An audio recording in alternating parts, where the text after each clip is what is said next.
Bing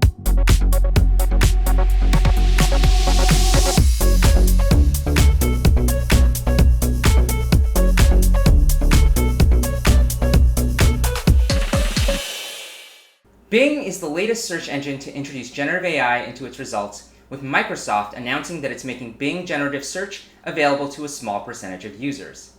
The goal is to give those users the answers they want right in their search results, potentially synthesizing information that they'd otherwise have to click through a bunch of different websites to find.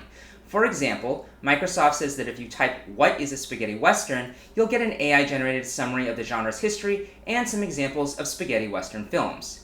By the way, even though Google almost always overshadows Bing in discussions of search, Microsoft was relatively early in making big bets on AI by investing in OpenAI and introducing AI-generated chat answers into Bing last year.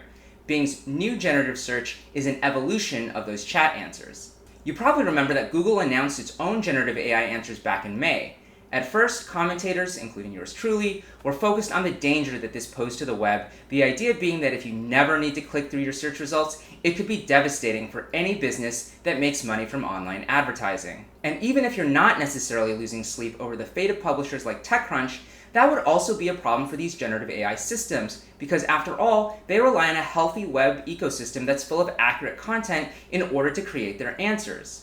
Of course, what people actually ended up talking about once Google launched its AI overviews was less the long-term implications and more the fact that some of the answers were laughably bad, advising users to glue cheese to their pizza and eat one rock per day.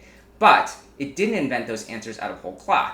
It pulled them from Reddit and The Onion, respectively, which, again, illustrates that need for a broader ecosystem of reliable information that I was just talking about. While Google has pulled back some AI overviews, it's still showing them in other cases. Clearly, big tech companies are going to keep trying to make this work, and the accuracy will improve over time. For now, Microsoft says you'll have the option to dismiss generative AI from your search results. It also says it's maintaining the number of clicks to websites and looking closely at how generative search impacts traffic to publishers.